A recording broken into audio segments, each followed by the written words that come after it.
नमस्कार। कशिश न्यूज के इस खास कार्यक्रम में आप सबों का स्वागत है और मैं हूं संतोष सिंह। जी, हम बात कर रहे हैं अनसुलझी गुत्थी की।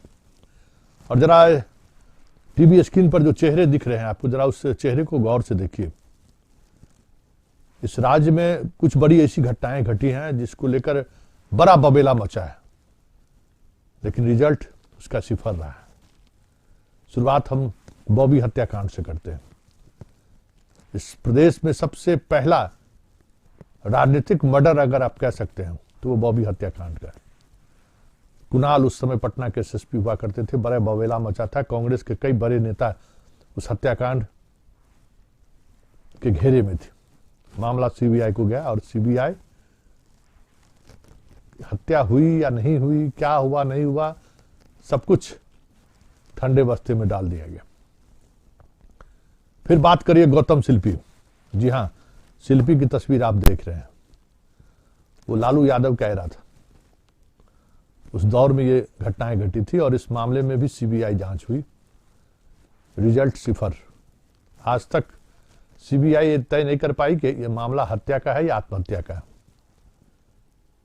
और उसके बाद घटना घटी नबरुना। जी हाँ, मुजफ्फरपुर की नबरुना। सीबीआई क्लोजर रिपोर्ट जारी करते हैं कि हत्या तो हुई है, लेकिन किसने हत्या की ये पता नहीं चल पाया। और अब एक चौथी हाई प्रोफाइल मर्डर हुई है। रुपेश की हम बात कर रहे हैं। अभी तक हत्या की वजह क्या है सामने नहीं आया। कौन है हत्यारा सामने नहीं आया। 48 घंटे होने को है। मियाद पूरी हो चुकी है। सरकार की भी मियाद पूरी हो चुकी है। पुलिस ने भी जो भरोसा दिलाया था वो भी पूरी हो चुकी है। कहा जा रहा है एक दो लोगों को बीटा से उठाया भी गया है। गोपालगंज छपरा से भी तार जोड़ने की कोशिश हुई है, लेकिन रिजल्ट सिफर है। क्या रुपेश के मर्डर केस का अभी हाल वही होगा जो हाल बॉबी हत्याकांड का हुआ, शिल्पी गौतम का हुआ, नवरूना का हुआ? ये चर्चा होने लगी है, क्योंकि इन चारों घटनाओं को अगर आप देखिए तो अपने आप में इस सत्ता के शिखर पे बैठे हुए लोग इसके जद में थे। बहुत बवेला मचा। सीबीआई जांच की बात हुई, सीबीआई जांच ने भी हुई, लेकिन किसी को तक सीबीआई नहीं पहुंच पाई, किसी नतीजे तक नहीं पहुंच पाई सीबीआई। और ये अब लोग चर्चा करने लगे कि रुपेश के मर्डर केस का मामला भी अनसुलझा तो नहीं रह जाएगा। दावे पुलिस की तरफ से हो रही है। मुख्यमंत्री की तरफ से पहली बार इस तरह का रिलीज जारी होता है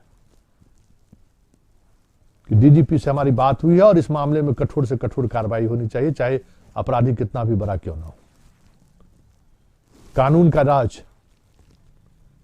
उस राज में इस तरह की बातें। और ये दोनों घटनाएं, नवरूना का मामला हो चाहे रुपेश, दोनों मामले इसी सुशासन के शासनकाल के दौरान घटी है। लेकिन दोनों घटनाओं में एक घटना तो बेनतीजा रहा। चीजें सामने है कि सीबीआई भी कहती है हत्या तो हुई, लेकिन हत्यारा कौन है वो उस तक हम नहीं पहुंच पाए।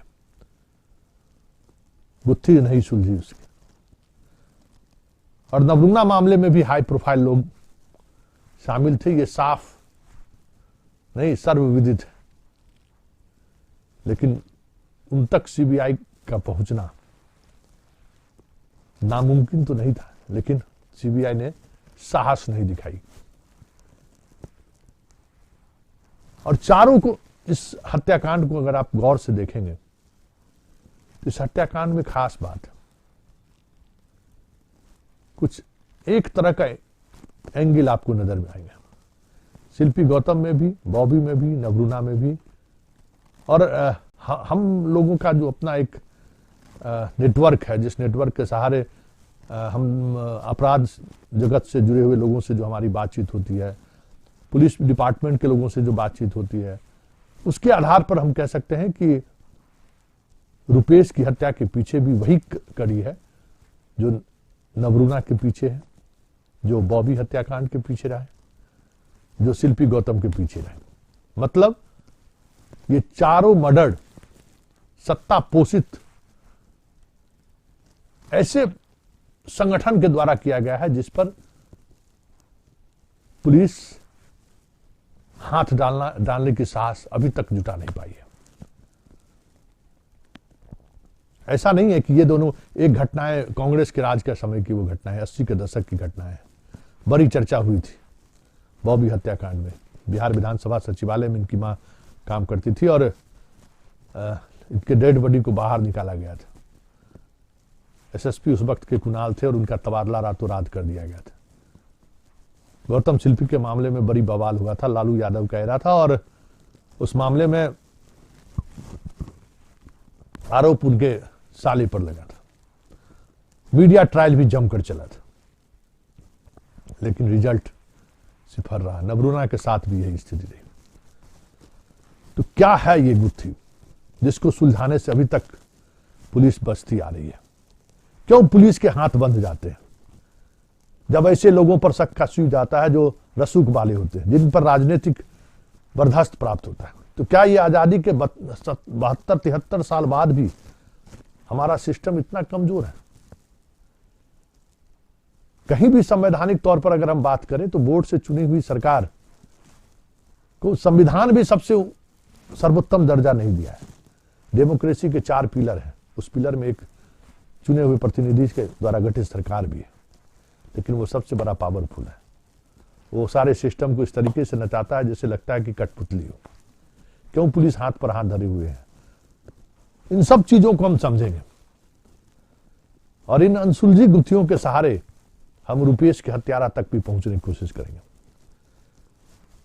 कौन है हत्यारा? क्यों खामोश हो गई कल शाम के बाद से पटना पुलिस? एयरपोर्ट पर 5-6 घंटे की मशक्कत के बाद अचानक पुलिस क्यों लौट गई? कहा गया कि छपरा और गोपालगंज भी पुलिस की टीम गई है। वो आधे रास्ते से वो टीम क्यों लौट आई? एसएसपी सहित तमाम अधिकारी उस काम में क्यों लग गए जिस काम में उन्हें सार्वजनिक रूप से लगने से बचना चाहिए था? सीएम के कार्यक्रम की सुरक्षा की तैयारी में क्यों जुट गए? क्योंकि अचानक ये चीजें सामने आई कि इस मामले में जहां पे निगाहें पहुंची हैं अभी तक, वहां पुलिस का पहुंचना मुश्किल है। पुलिस को इजाजत नहीं है वहां तक पहुंचने को। तो फिर ऐसे में क्या होगा? कुछ लोगों को गिरफ्तार करके प्रेस कॉन्फ्रेंस आयोजित की जाएगी, कहा जाएगा कि इन्होंने हत्या की है। तो मतलब एक ऐसा युवा चेहरा जो बिहार कुछ करने के लिए आया था और फिर बिहार के उस नेक्सस में फंस कर बुरी तरह से उलझ गया और आखिरकार उनको अपना जान तक गंवाना। ऐसा नहीं है कि उसको मालूम नहीं था कि हमारी हत्या हो जाएगी। क्या इनके मित्रों से हमारी बात हुई? कुछ मित्रों का कहना है कि ये पिछले 2-3 महीने से परेशान रहते थे। परेशानी का कारण क्या था? बार बार लोग इससे सवाल करते थे, क्या वजह है, क्यों आप परेशान हो? क्योंकि अपने मित्रों के बीच व्हाट्सएप मैसेज में इस तरह के शायरी का इस्तेमाल करते थे जो दिखता था कि यह आदमी अंदर से टूट चुका है। एक हंसमुख चेहरा, हर किसी का ख्याल रखने वाला चेहरा आखिर ऐसा कौन सा गुनाह कर दिया, या फिर ऐसे कौन से गुनाह को यह छुपाने की कोशिश में लगा हुआ था जिस वजह से एक हंसता खिलता चेहरा सदा के लिए इस दुनिया से चले गए? चलिए जरा अभी तक के अनुसंधान हुए हैं उसमें पुलिस पदाधिकारी क्या कह रहे हैं, जरा पहले इसको सुन लेते हैं, फिर हम अपने संवाददाता मरगूब आलम के पास चलेंगे कि अभी तक क्या खास है, क्या अपडेट है इस पूरे मामले में। लेकिन पहले चलते हैं पुलिस अधिकारियों का अभी तक जो आधिकारिक बयान आया है, उस आधिकारिक बयान को जरा आप भी सुनिए, फिर हम इस पर चर्चा करेंगे।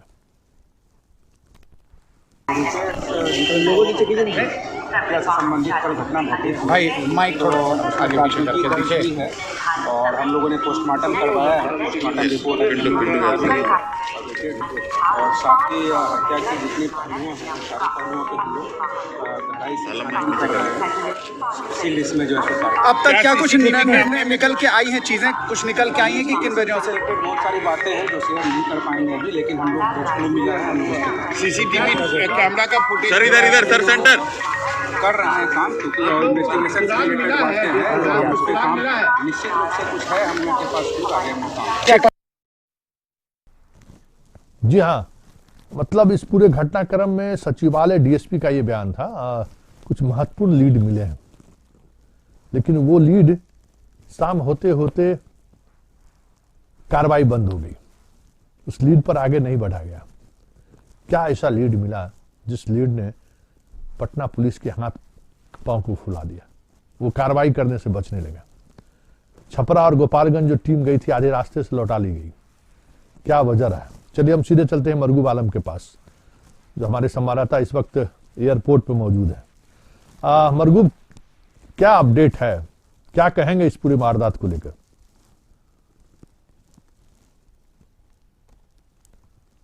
संतोष जी, हाथ खाली और सिफर उर्दू का वर्ड है, आपको पता होगा। और लगातार परसों ये पूरा घटना हुआ है 7:15 बजे, आधिकारिक तौर पर जो बयान है एसएसपी का 7:15 बजे घटना हुई है। और अभी तक लगभग अब 48 घंटे बीत जाने को हैं। अभी तक पटना पुलिस की तफ्तीश लगातार छपरा, पटना एयरपोर्ट और गोपालगंज में घूम रही है। एसआईटी की टीम बनाई गई है। टोटल उसमें 50 से ज़्यादा अधिकारी हैं। अब आप समझिए संतोष जी, एसटीएफ की टीम जो लगाई गई है उसमें 50 से ज़्यादा लोग हैं और लगातार तफ्तीश में पूरी टीम लगी हुई है। माने यही समझिए कि बिहार पुलिस ने अपनी पूरी शक्ति, पूरे सोर्सेस को लगा दिया, पूरे रिसोर्स को लगा दिया, लेकिन अभी तक हाथ खाली है। पुलिस के अधिकारी का कहना है कि जांच चल रही है, क्लू मिल गया है, लेकिन एविडेंस और गिरफ्तारी बाकी है। अब एविडेंस और गिरफ्तारी जैसे ही होगी, उनका कहना है कि हम मीडिया के सामने आएंगे। अब एविडेंस गिरफ्तारी कब होगी यह कह पाना मुश्किल है। जांच की पूरी परिधि पटना एयरपोर्ट के आसपास से शुरू हुई और वो चली गई छपरा से चली गई गोपालगंज, आपको ही पता होगा। लेकिन कहाँ छापेमारी हो रही है ये इस बात की जानकारी नहीं है। पटना एयरपोर्ट पर कल दिन भर टीम रही। आज भी जो हमारे पास जानकारी है वो ये जानकारी आई कि आज एसआईटी के एक सदस्य आज आए थे पटना एयरपोर्ट। उसके बाद आने के बाद कुछ यहाँ उन्होंने मानता है कि उसके बाद वो यहाँ से निकल गए, लेकिन तफ्तीश जारी है। पटना के एसएसपी से लगातार हमारी बातचीत हुई, लगातार अधिकारियों से बातचीत हो रही है। ऑफ द रिकॉर्ड वो बता रहे हैं कि बहुत जल्द मामले का खुलासा होगा और पटना पुलिस का कहना है कि खुलासा बिल्कुल नेक टू नेक होगा। नेक टू नेक का मतलब है कि हम जो खुलासा करेंगे वो कारण वही होगा, बिल्कुल स्पष्ट होगा और बिल्कुल सटीक होगा और सही होगा। अब सवाल है खुलासा कब तक। आपको ये पता है कि जिस तरीके से कल शाम में मुख्यमंत्री नीतीश कुमार का प्रेस लीज आया, ये दूसरा प्रेस लीज है संतोष जी। पहला प्रेस लीज आपको याद होगा, एक दैनिक अखबार ने एक सब्जी वाले के बेटे को फंसाया गया था। उस पूरे मामले में जांच का आदेश आईजी नैयर हसन खान का हुआ था। उसमें 17 पुलिसकर्मी सस्पेंड हुए थे, उसमें 3 इंस्पेक्टर थे।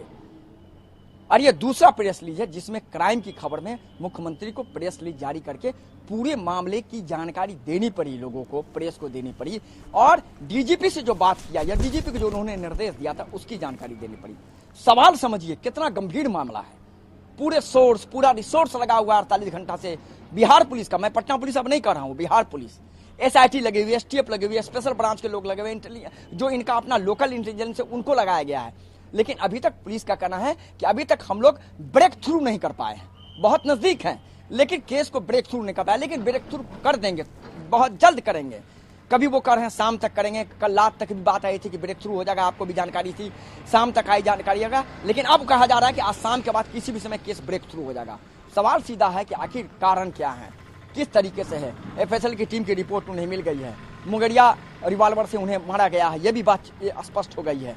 अब मुंगरिया रिवाल्वर आपको पता है कि जो पुलिस की भाषा में कहा जाता है कि तुच्छ अपराधी यूज करते हैं, प्रोफेशनल अपराधी यूज नहीं करते हैं, ये पुलिस के भाषा में कहा जाता है। आपने भी देखा होगा कि कई हत्याकांड हुआ जिसमें मुंगरिया, जिसमें जो कह सकते हैं तुच्छ अपराधी हैं, जो लोग कहते हैं कि आजकल में जो अपराधी आते हैं जो किसी को भी 2000, 5000, 10,000 के लिए मार देते हैं, उस तरह का प्रोफेशनल गैंग नहीं है।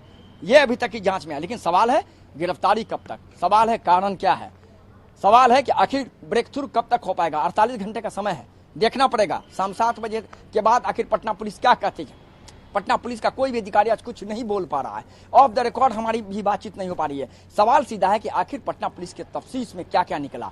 अनुसंधान का विषय है, बार बार वो बोले हैं कि हम आपसे शेयर नहीं करेंगे, लेकिन सवाल है कि आखिर इस पूरे अनुसंधान के विषय में आखिर इस परिधि के अंदर हुआ तो क्या हुआ। देखिए मरगूब, एक और सवाल है। देखिए आपसे भी सवाल है। आप लगातार पटना पुलिस को 20 वर्षों से देख रहे हैं और हम दोनों साथ साथ देख रहे हैं। उपेंद्र शर्मा जो एसएसपी हैं पटना के, पहले के एसएसपी की अगर हम तुलना में बात करें तो एक मामले में ये आदमी की अपनी एक शैली रही है कि किसी भी मामले में इतनी जल्दबाजी ये नहीं दिखाते हैं। एक कंक्लूजन, फाइनल कंक्लूजन के रूप में ये जब उन्हें लग जाता है कि हाँ ये अपराधी इस मामले में, घटना में को अंजाम देने में शामिल था, तभी ये जेल भेजते हैं या फिर कार्रवाई करते हैं। इनका ट्रैक रिकॉर्ड यही रहा है। जहां जहां पटना से पहले एसपी रहे हैं वो इसी तरीके से काम करते आए। पटना में भी इनका कार्यकाल 5-6 महीने का कार्यकाल हो चुका है। पटना में भी उन्होंने इस शैली से समझौता नहीं किया है और यही वजह है कि लगातार आपराधिक घटनाएं घटने के बावजूद दर्जनों प्रेस कॉन्फ्रेंस रोजाना होते थे, गिरफ्तारी की बात होती थी, पटना में अपराध नहीं रुकता था। लेकिन ये बात जरूर है कि उपेंद्र शर्मा के आने के बाद जो रोजाना का अपराध का जो ग्राफ पटना का बढ़ता जा रहा था उस पर ब्रेक जरूर लगा है। हमें लगता है कि इससे आप भी सहमत होंगे। ऐसी स्थिति में उपेंद्र शर्मा का सब कुछ दांव पे है। याद करिए कि जिस समय में उपेंद्र शर्मा पटना के सिटी एसपी थे, एक चर्चित अपहरण कांड हुआ था। उस बच्चे की आज तक पता नहीं चल पाया कि उसका अपहरण कैसे हुआ और इस अपहरण के पीछे कौन था। क्या आपको लगता है कि उपेंद्र शर्मा इस मामले में दबाव में आएंगे या फिर जो उनका काम करने का शैली है उस शैली के तहत जो भी अपराधी हैं उन तक पहुंचने की कोशिश करेंगे? आपको क्या लगता है कितना दबाव में है पटना पुलिस?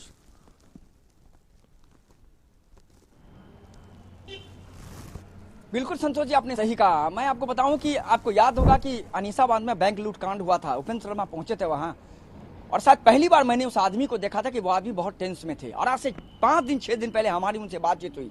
उन्होंने स्वीकार किया था कि मैं बहुत टेंस में इसलिए था कि जिस जगह पर बैंक लूटा गया वो पटना पुलिस के इमेज पर सवाल था। और अब अभी जो परिस्थिति है वो वही परिस्थिति है। आज भी वो आदमी बहुत टेंस में, लेकिन उनका कहना है कि हम प्रैक्टिकल हैं। आज तक उनका यह कहना है कि मेरा ट्रैक रिकॉर्ड रहा है। उन्होंने स्वीकार किया हमारे सामने कि मैं किसी निर्दोष को जेल नहीं भेजता। इस मामले में भी उनका यही कहना है कि जब तक सटीक ब्रेक थ्रू नहीं होगा, एविडेंस के साथ ब्रेक थ्रू नहीं होगा, मैं किसी को गिरफ्तार करके जेल नहीं भेजूंगा।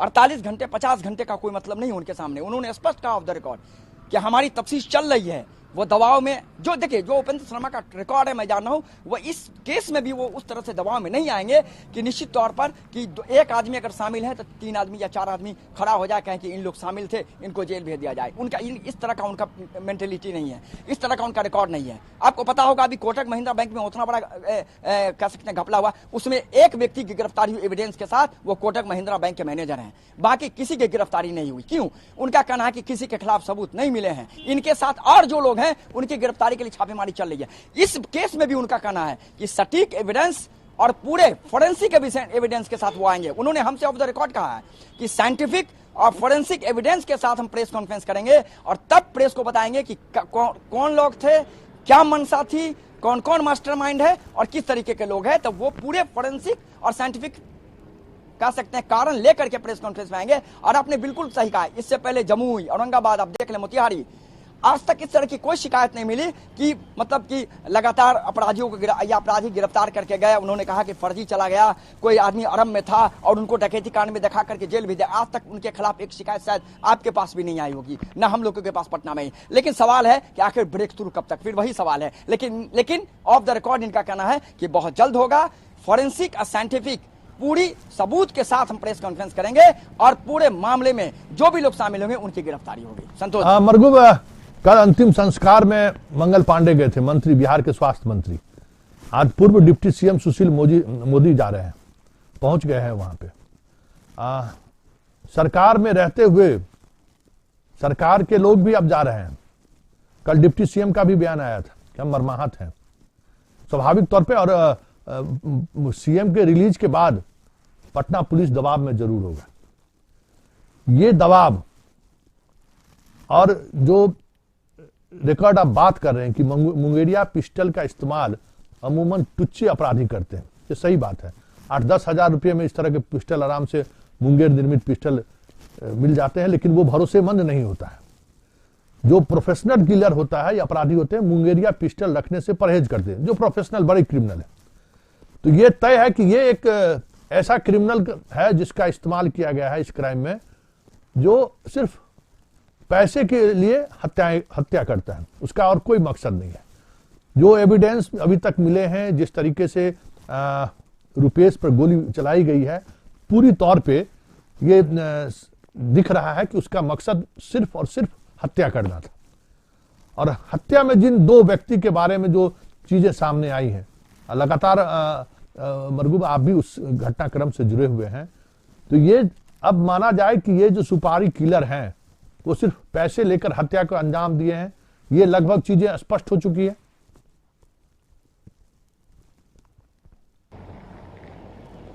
जी बिल्कुल संतोष जी, निश्चित तौर पर मुंगेरिया जैसे ही पिस्टल का आया तफ्तीश में, तो उस समय यही लगा कि शायद ये भी हो सकता है कि इन लोगों को ये जानकारी नहीं हो कि यह आदमी इतने वर्चस्व का है, ये इस आदमी की पहुंच इतनी दूर है।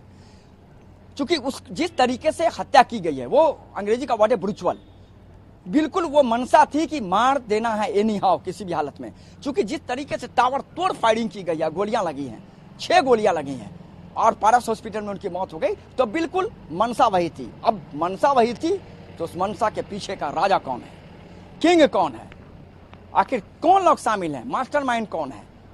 लेकिन एक और बात है कि देखिए, अगर हमने बातचीत किया पोस्टमार्टम के लिए जो रुपेश की बॉडी पोस्टमार्टम के बाद जो बाहर निकला था, सारे गोली सर के नीचे है, मतलब वो गाड़ी राइट हैंड साइड में पूरा फायरिंग है ऊपर से नीचे तक। ये दिखाता है कि अगर मान लीजिए कि प्रोफेशनल किलर नहीं रहता तो अमूमन सिर पे गोली लोग मारते हैं। अपराधी का एक रहता है कि सिर पे गोली मारो और चलते चलो। याद करिए, हाजीपुर में घटना घटी थी। एक बड़े व्यापारी, जो पटना के बड़े व्यापारी हैं, उनके बेटे हाजीपुर में ठीक फैक्ट्री के गेट पर एक ही अपराधी और एक ही गोली मारता है, और ऐसी जगह गोली मारता है तो सीधा हार्ट, जहां पे हार्ट के पास वो गोली मारता है। कितना सटीक उसको है, और एक ही गोली में उसकी जान चली जाती है।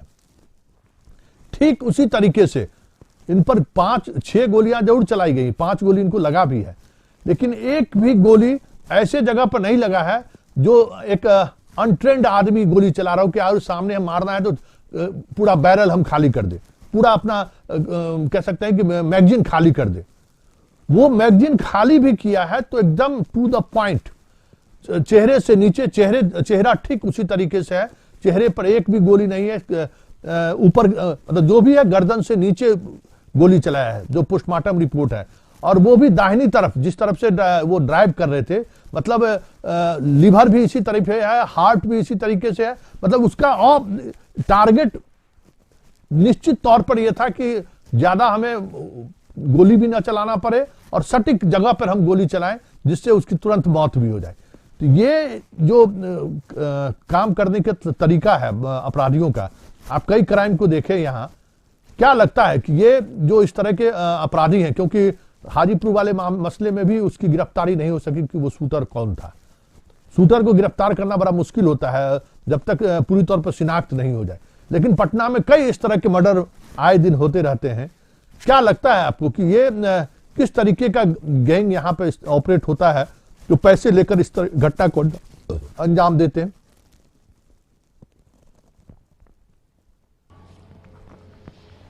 संतोष जी, बिल्कुल सटीक सवाल है आपका। अब अगर इस पूरे प्रकरण को देखें तो जिस तरीके से मुंगेरिया पिस्टल है, तो हो सकता है अनुसंधान भटकाने के लिए पूरा मामला किया गया हो। क्यों कि पुलिस इस बात पर है कि क्या अपराधी मुंगेरिया पिस्टल यूज करता है और अपराधी प्रोफेशनल गैंग का हो, इससे अनुसंधान भटकेगा और हो सकता है ये पूरा मामला लेंदी हो जाएगा। ये भी सवाल हो सकता है। आपने बिल्कुल सही कहा कि शूटर पकड़ना बहुत मुश्किल होता है, निश्चित तौर पर पैसा लेके उनका काम है हत्या करना।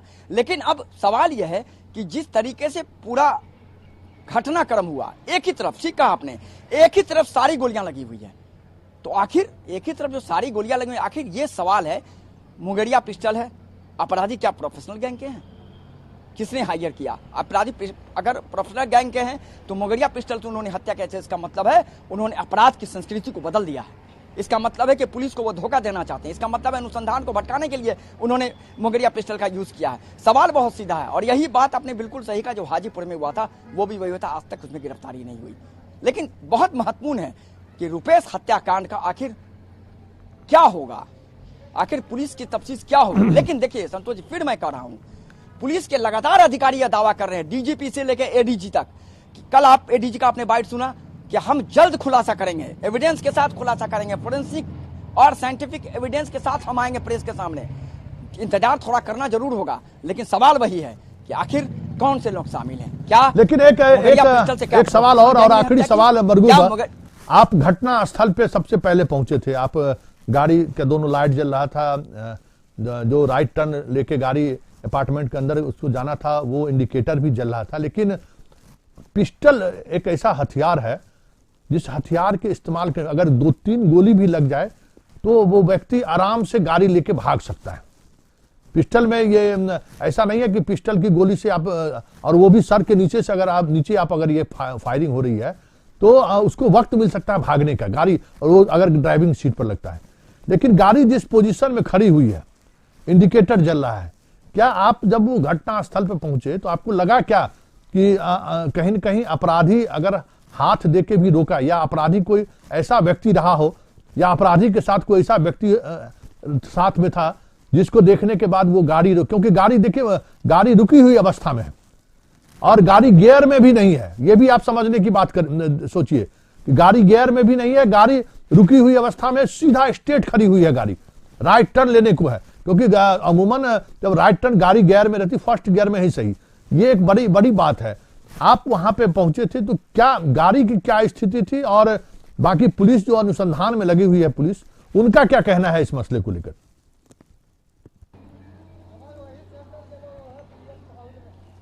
देखिए, गाड़ी के जो राइट इंडिकेटर है वो आगे पीछे दोनों जल रहे थे, ये एकदम स्पष्ट है। जो आगे का, जहां पर लोग ड्राइविंग सीट पर बैठे थे रुपेश, वो शीशा बिल्कुल चकनाचूर था और वो शीशा बिल्कुल नीचे था। लेकिन लोगों का यह कहना है कि शीशा तोड़ के उनको निकाला गया, तब जाकर के हॉस्पिटल लेके गए, क्योंकि जो गाड़ी है वो, उस गाड़ी में ऑटोमेटिक लॉक है। अब सवाल समझिए कि अगर रेकी की गई तो आपको सबसे महत्वपूर्ण जानकारी संतोष जी यह है कि उनका अपार्टमेंट जहां इंड होता है वहां रास्ते ब्लॉक हैं, उस रास्ते से आप नहीं भाग सकते, वो रास्ता बिल्कुल आगे ब्लॉक है, आपको फिर उसी रास्ता से आना पड़ेगा जिस रास्ते से गाड़ी घुसी है।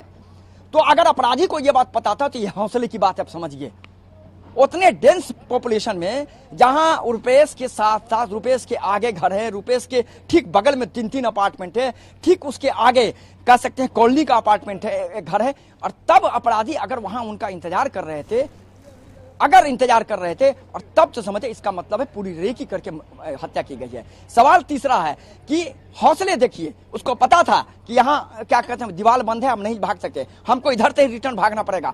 सवाल बहुत महत्वपूर्ण है कि सीसीटीवी फुटेज जो पुलिस को मिला है उसमें सिर्फ 2 लोगों को दिखाई दे रहे हैं, वो फुटेज मीडिया के पास नहीं है, उसमें भी दोनों संदिग्ध का चेहरा साफ नहीं है। लेकिन जिस समय यह पूरा घटनाक्रम हुआ उसके बाद जो वहां एक महिला सबसे बच्ची पहुंची थी, बच्ची ने यह देखा कि रुपेश वहां है और खून से रफ्त है। उन्होंने अपने मां को जाके बताया और उसकी मां ने तब जाकर के उसकी पत्नी को बताया, तब जाकर के सारे लोग दौड़े आए और तब जाकर के रुपेश को लेकर के लोग पारास हॉस्पिटल गए, जहां डॉक्टर ने उन्हें मृत घोषित कर दिया।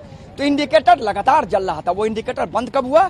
10:25 में, जब पुलिस गाड़ी वहां से लेके गई शास्त्रीनगर थाने और फोरेंसिक की टीम ने इंडिकेशन दे दिया कि अब जांच के लिए इसमें कुछ नहीं बचा है, तब लेके गई। गाड़ी के अंदर खोखा मिला, यह बात पुष्टि है। उससे पहले खोखा कितने पुलिस ने वहां से बरामद किया था, तो नीचे गिरे हुए थे, जो हमारे सूत्र बता रहे हैं। लेकिन सवाल है कि अगर अपराधी को पता था तो इसका मतलब अपराधी पहले से वहां रेकी करके थे तैयार। लेकिन समझिए, जो हत्या हुई है इसका सीधा मतलब है कि अपराधी अगर एयरपोर्ट से वो निकले हैं तो कई ऐसे जगह हैं, संतोष जी आपको पता होगा, कि जहां बहुत डेंस पॉपुलेशन नहीं है। लेकिन अब सवाल है कि क्या घर के पास मारने का मतलब क्या था, तात्पर्य क्या था घर के पास? ठीक घर के सामने गोली मारना, जहां वो राइट अपने गाड़ी को वो अपार्टमेंट में ले जाना चाह रहे थे, क्योंकि इंडिकेटर उन्होंने दे दिया था, और तब उन पर फायरिंग हुई। यह बड़ा सवाल है। शायद कहीं न कहीं इस पूरी गुत्थी को पटना पुलिस को सुलझाना पड़ेगा और यही सवाल है, यही कारण है कि पटना पुलिस डीजीपी से लेकर हर अधिकारी यही कह रहा है कि जो घटनाक्रम हुआ है वो बड़ा उलझा हुआ घटनाक्रम है। उन्होंने यह भी स्वीकार किया कि अगर अपराधियों ने रेकी किया है तो एक तरफ अगर गेट दरवाजा बंद है, अगर रास्ता बंद है, तो हौसले की बात है कि अपराधी उसी रास्ते से आने जिस रास्ते से रुपेश गए हैं।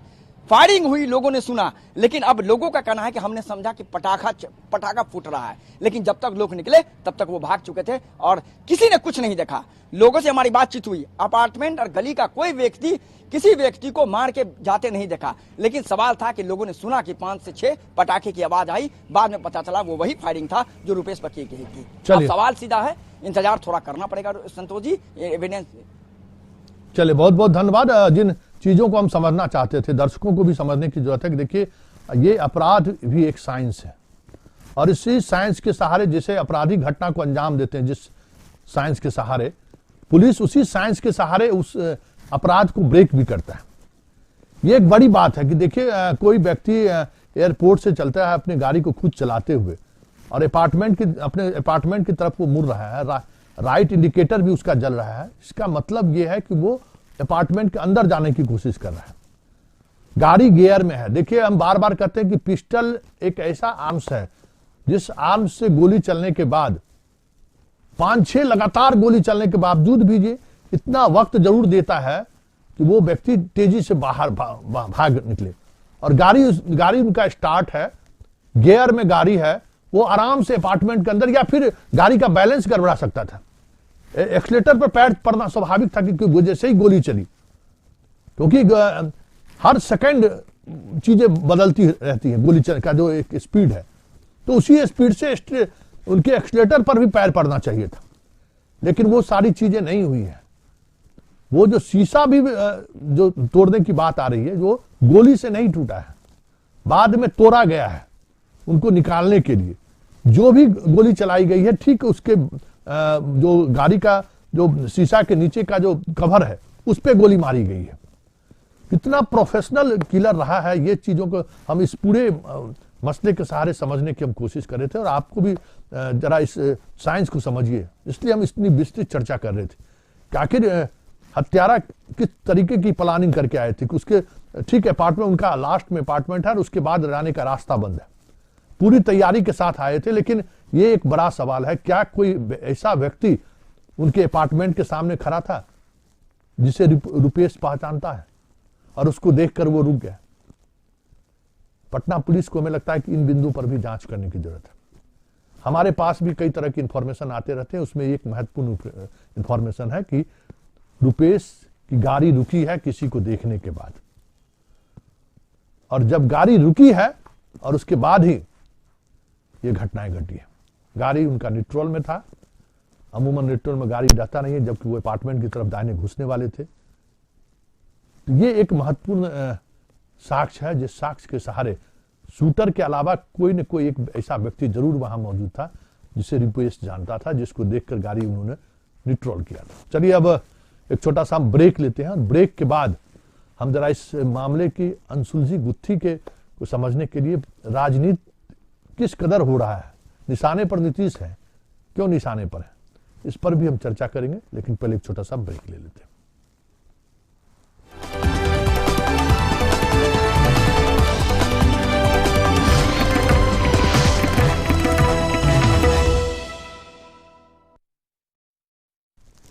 ब्रेक के बाद एक बार फिर से स्वागत है और इस रुपेश हत्याकांड में विपक्ष और सत्ता पक्ष दोनों के निशाने पर नीतीश है और यही वजह है कि नीतीश कुमार को प्रेस रिलीज जारी करना पड़ा। हम इस मामले को लेकर गंभीर हैं। सुशील मोदी भी गए हैं उनके परिवार के परिजनों से मिलने छपरा। कल अंतिम संस्कार के दौरान मंगल पांडे मौजूद थे। तो आप समझ सकते हैं कि रुपेश की हत्या कोई साधारण हत्या नहीं है।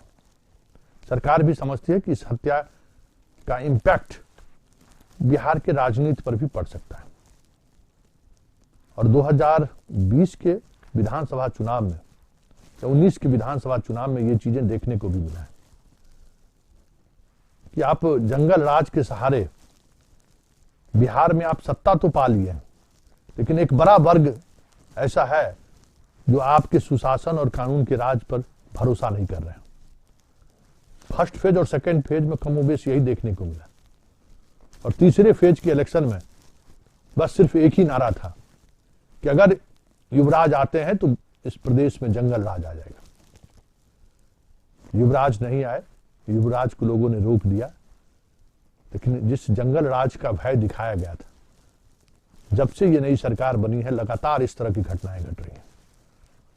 और सबसे बड़ी बात यह है कि इस घटना के शिकार एनडीए के वोटर हो रहे हैं, एनडीए के समर्थक हो रहे हैं, जो जंगल राज के खिलाफ खुलकर मैदान में थे, अंतिम समय में मैदान पे आ गए कि नहीं, जंगल राज को नहीं आने देना है। तो जंगल राज के रोकने वाले अगर जब अपराधियों के शिकार होंगे तो स्वाभाविक तौर पे है एक बड़ा समर्थक वर्ग का दबाव सरकार पे पड़ेगा। इस बीच कई बड़े व्यवसायियों की हत्या हुई है। रुपेश का रिश्ता भले ही सभी पॉलिटिकल पार्टी के लोगों से रहा हो, लेकिन रुपेश जिस इलाके से आते हैं वहां भी कमोबेश इस बात को लेकर गुत्थम गुत्थी चलती रहती है कि हम जंगल राज को के साथ हैं या जंगल राज के खिलाफ। और जिस समाज से ये आते हैं वो जंगल राज को चुनौती देने वाला समाज है। हालांकि इस बार काफी बदलाव देखने को मिला और उन्होंने स्वीकार कर लिया कि जंगल राज आए चाहे मंगल राज आए, इस बार सरकार को ध्वस्त कर दिया और काफी कामयाब भी रहे वो। फर्स्ट फेज और सेकंड फेज में उन्होंने अपनी ताकत दिखा दी। तो इन नेताओं का जाना, मंत्रियों का जाना भी कहीं न कहीं यही दिखा रहा है कि अब आप पहले की तरह नजरअंदाज नहीं कर सकते हैं। अब ये समाज भी आपको उसी तरीके से चुनौती दे रहा है जिस तरीके से अन्य वाद के सहारे आप राजनीति साधते रहे हैं। तो क्या नीतीश के निशाने पर वजह यही है क्या? जरा पहले हम कुछ नेताओं का हम बयान सुन लेते हैं, उसके बाद हम चलेंगे अपने स्टूडियो जहां हमारे ब्यूरो चीफ अशोक मिश्रा मौजूद है। उनसे जरा इन सवालों को समझने की कोशिश करेंगे कि आखिर रुपेश के सहारे एक पॉलिटिकल प्लेटफॉर्म इतना एग्रेसिव क्यों है? जरा पहले सुनिए कि क्या वो कह रहे हैं। हम लोग जो है मांग करते हैं कि इसकी निष्पक्ष जांच हो और जल्द से जल्द जो है हत्यारा पकड़ा जाए। लेकिन आप लोग देखे होंगे हमने लगातार हर बार एक बात जरूर कहा कि बिहार के मुख्यमंत्री थक चुके हैं, उनसे अब बिहार संभलने वाला नहीं है। जब तक सैकड़ों हत्याएं, अपहरण, फिरौती, रेप, गैंग रेप, व्यवसायिकों की हत्या, उनसे रंगदारी जब तक सैकड़ों की संख्या में नहीं हो जाती है, तब तक नीतीश कुमार जी और उनकी डबल इंजन की सरकार को चैन से नींद नहीं आती है। बिहार के मुख्यमंत्री थक चुके हैं, इनसे बिहार संभलने वाला नहीं है। अब थके हुए मुख्यमंत्री ने खुद ही बोल दिया कि भाई हमको जबरदस्ती मुख्यमंत्री बना दिया गया। जिसको जबरदस्ती मुख्यमंत्री बना दिया जाएगा वो तो अपना पल्ला झाड़ेगा। व्यक्ति की कोई आपराधिक पृष्ठभूमि न हो और उसको 10 से 15 गोली मारा जाए, ये एक बहुत ही बड़ा प्रश्नवाचक चिन्ह खड़ा करता है बिहार के नवगठित एनडीए सरकार पर। पटना पुलिस और बिहार पुलिस के साथ इन्वेस्टिगेशन की जिम्मेवारी बहुत गंभीर है उन पर, और 3 से 5 दिन के अंदर में पुलिस को एक निष्कर्ष पर आना ही पड़ेगा अविलंब, ताकि अगर केस सीबीआई को भी अगर सुपुर्द करना पड़े तो इमीडिएटली करना पड़ेगा उनको, ताकि ऐसा नहीं कि केस इतना घिसा पिटा हो जाए कि निष्कर्ष पे कोई संस्था पहुंच नहीं सके। विपक्ष सवाल उठा रहा है कि 24 घंटे से ऊपर हो गए पर अभी तक अपराधी नहीं पकड़े गए हैं। सरकार अपनी जिम्मेवारी का निर्वहन कर रही है और सक्रियता रूप से करेगी। लॉ एंड ऑर्डर फेल है, नीतीश कुमार फेल है, लोग जो है पूरे तरीके से फेल है लॉ एंड ऑर्डर में, इसलिए रोज हत्या हो रहा है। रोज बैठक करने से नहीं होगा, आप जो रोज समीक्षा बैठक, फलना बैठक, चिलना बैठक करते हैं, उसका निष्कर्ष नहीं निकलता है आपका बैठक करने से। आप सुरक्षित महसूस करते हैं खुद को? आप सुरक्षित महसूस कर रहे हैं? कोई नहीं सुरक्षित महसूस कर सकता है जब इस तरीके की वारदात हो रही है। रुपेश सिंह जी की हत्या हो गई खुलेआम, सरकार हाथ पे हाथ धरे बैठी हुई है। कोई नहीं, आम आदमी तो आम आदमी है भाई, आप बताइए नेता कैसे- लोग भी सुरक्षित नहीं है। पहले तो बीजेपी और जेडीयू तो संभल नहीं रहा है, डबल इंजन की सरकार, डबल इंजन की जो गठबंधन है उसमें तो दरारें पैदा हो गई हैं। सब पूरे बिहार की जनता देख रही है किस तरीके से इन लोग का आपस में पटरी नहीं खा रहा है, आपस में रोज न रोज लड़ाई हो रहा है।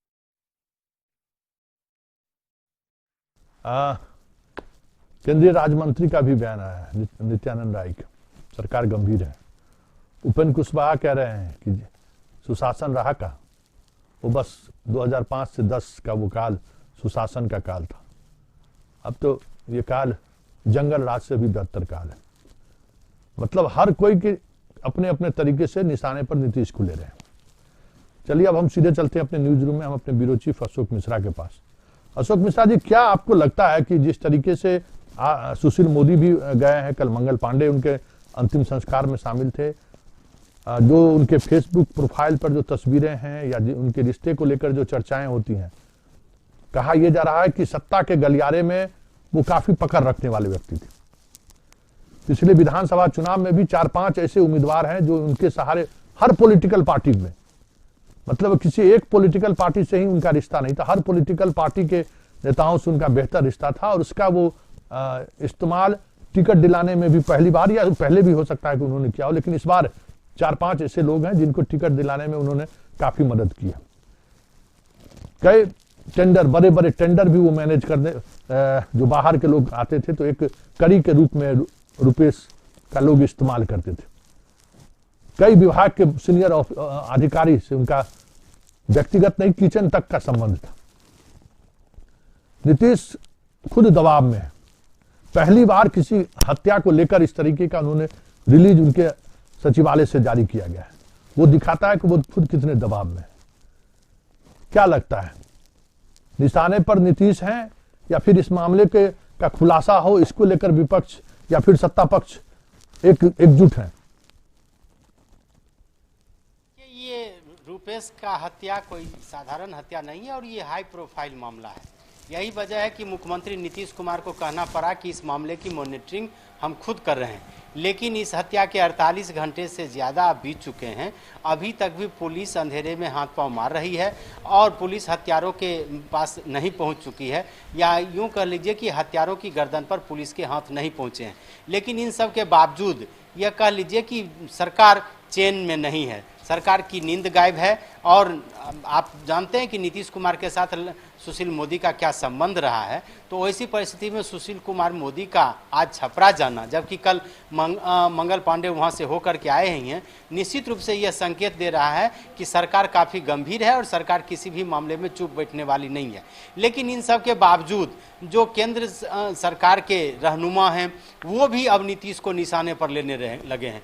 आज RK सिंह का बयान आया है, जो केंद्रीय ऊर्जा राज्य मंत्री हैं, उन्होंने पटना की पुलिस को निकम्मी करार दिया है। आज बीजेपी के सांसद हैं राकेश सिन्हा, जो बेगूसराय में हैं, उन्होंने कहा है कि नीतीश जंगल राज मतलब बिहार को जंगल राज बनाने से बचाएं, यानी कि जंगल राज में नहीं ले जाएं बिहार को। तो निश्चित रूप से कह सकते हैं कि विपक्षी दलों का जो बयान है, जो नीतीश पर निशाना है, वो तो अपनी जगह पर है, वो तो अपने धर्म का पालन कर रहे हैं। लेकिन जो गठबंधन धर्म का पालन करने वाली, या यूं कह लीजिए कि विधानसभा में जो बड़े भाई की भूमिका में है, जिसके बदौलत नीतीश की सरकार चल रही है, वो भी अब नीतीश के खिलाफ बोलने लगे और इशारों में ही कहिए तो निशाने साधने लगे हैं। निश्चित रूप से सरकार इसमें परेशान है। हालांकि पुलिस का जो रवैया है वो कह सकते हैं कि पुलिस अपने हिसाब से अनुसंधान करती है, मुकाम तक पहुंचती है और इसमें अभी वक्त लग सकता है। लेकिन जो हाई प्रोफाइल मामला है, इस मामले को लेकर के सत्ता पक्ष और विपक्ष दोनों बेचैन है। कहा तो ये भी जा रहा है कि अगर रुपेश के मोबाइल को खंगाला जाएगा तो कई चेहरे उजागर होंगे और वो चाहे सत्ता के हों या विपक्ष के हों, उनकी पोल खुल सकती है। इसलिए सब लोगों को लगता है कि अगर ये हत्या है और हत्या में इस तरह के लोगों का उपयोग किया गया है, पेशेवर हत्यारे हैं, क्या टेंडर का मामला है, व्यक्तिगत संबंध का मामला है, इन सारे मामलों का खुलासा लोग जल्द से जल्द चाहते हैं, चाहे वो सत्ता पक्ष के लोग हों या विपक्ष के लोग हैं। इसलिए चाहते हैं कि ताकि जो पोल खुलनी है वो खुलने से बच जाए और हत्यारा को कानून अपनी गिरफ्त में ले ले। अशोक जी, आप वो दौर है, याद होगा आपको गौतम शिल्पी की घटना, उस दौर में आप पटना में थे, वो भी हाई प्रोफाइल मामला था। बॉबी हत्याकांड के बारे में चर्चाएं सुनते होंगे आप, नवरूणा का मसला आपकी नजरों के सामने से गुजरा है। और क्या लगता है आपको कि जितनी दिलचस्पी दिखाई जा रही है सरकार के द्वारा या सत्ता पक्ष के ही जो बड़े भाई की भूमिका में है, जितने जोरदार तरीके से चीजों को रखने की कोशिश कर रहे हैं, क्योंकि निशाने में कहीं से भी जंगल राज नहीं दिख रहा है। निशाने पर ऐसे लोग दिख रहे हैं जो सत्ता के शीर्ष के आसपास घूमने वाले लोग हैं। रुपेश का भी रिश्ता सत्ता के गलियारे के कई बड़े लोगों के साथ उनका रिश्ता रहा है। क्या आपको लगता है कि इस हत्याकांड के सहारे जो बड़े भाई की भूमिका में भी जो पार्टी है वो भी चाहते हैं कि नीतीश को हम एक्सपोज करें? अगर नीतीश इस मामले में कार्रवाई नहीं करते हैं उस तरीके से जिस तरीके से नवरूणा में कार्रवाई नहीं हुई, क्या आपको लगता है कि नीतीश की घेराबंदी इसलिए की जा रही है? खुद कटघरे में खड़े हैं और कल नीतीश ने जिस तरह से प्रेस रिलीज जारी करके मुख्यमंत्री सचिवालय ने कहा है कि मुख्यमंत्री खुद इस केस की मॉनिटरिंग कर रही हैं, तो निश्चित रूप से नीतीश कुमार भी इस कोशिश में हैं कि इस केस का खुलासा हो और कानून के हाथ लंबे हों, इसका एहसास बिहार के लोगों को होना चाहिए और दूध का दूध और पानी का पानी साफ हो। नीतीश ने साफ तौर पर कहा है कि केवल अपराधियों की गिरफ्तारी ही ना हो, स्पीडी ट्रायल चला करके और उनके खिलाफ कार्रवाई हो और उन्हें उचित सजा मिले। आपने देखा कि मधुबनी की जो घटना थी, हम लोगों ने उस खबर को दिखाया और मधुबनी की घटना में पुलिस को सफलता मिली है। निश्चित रूप से मुख्यमंत्री जब इसमें व्यक्तिगत रूप से रुचि ले रहे हैं, कहीं न कहीं नीतीश के लिए भी एक टास्क है ये, और निश्चित रूप से कह सकते हैं कि जो पुरानी घटनाओं का उल्लेख आपने किया है उसमें सत्ता के शीर्ष पर जो लोग बैठे थे उनके खिलाफ ही आरोप लगा था कि वो कहीं न कहीं उस घटना में शामिल हैं, लेकिन इस घटना में अभी तक इसका खुलासा नहीं हुआ है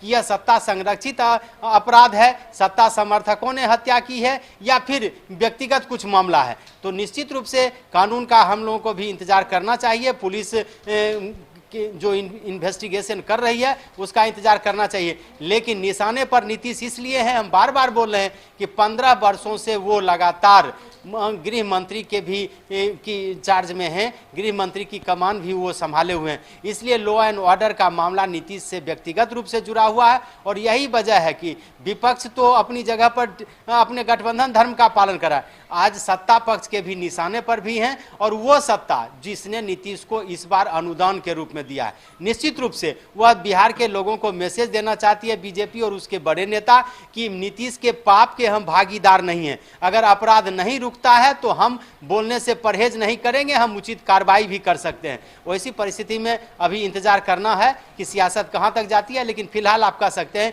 कि इसको लेकर नीतीश जहां अपनों के भी निशाने पर हैं तो नीतीश बैकफुट पर भी हैं। जब तक इस केस का खुलासा नहीं हो जाता है नीतीश का जो चेहरा है वो अभी धूमिल पड़ा हुआ है। जी, एक आखिरी सवाल अशोक जी, हत्या रुपेश सिंह की हुई है, लेकिन जिस तरीके से विपक्ष हो या फिर सत्ता पक्ष के लोग सक्रिय हैं कि उनके अभियुक्तों की गिरफ्तारी होनी चाहिए, क्या आपको लगता है कि बिहार की राजनीति में जो बदलाव दिख रही है, जो एक बदलाव दिखा है 2019 के विधानसभा चुनाव में, कि कोई अब आपके वोट किसी के सहारे आप किसी को जागीर बना के नहीं रख सकते हैं, अब वोटर का मिजाज बदल रहा है, कुछ खास चीजों को दिखाकर लंबे समय तक साथ नहीं रख सकते हैं।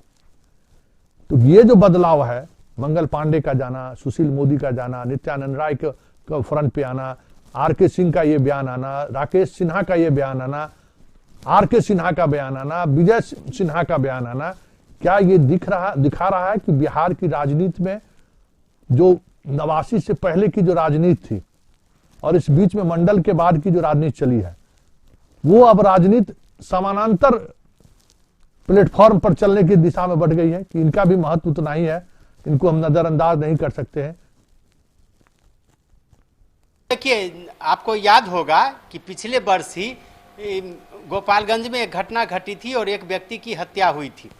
निश्चित रूप से तेजस्वी यादव उसके खिलाफ उसके समर्थन में उतरे थे और प्रशासन के खिलाफ थे। वो गोपालगंज की यात्रा की का भी उन्होंने ऐलान किया था। तब लोगों ने कहा था कि तेजस्वी वोट की राजनीति करते हैं और निश्चित रूप से वो अपने स्वजातीय के लिए इतना आगे बढ़ चढ़ करके आंदोलन कर रहे हैं। लेकिन यहाँ आप देखें, आज से 1 महीना लगभग होने को चले, इसी पटना जिले में बिहटा में 2 व्यवसायी भाइयों का अपहरण कहिए या वो अभी तक गायब हैं। लेकिन उनको लेकर के जिस दल की बात आप कर रहे हैं या जिस गठबंधन की बात कर रहे हैं, उसके द्वारा इतना आक्रामक तेवर नहीं अपनाया गया।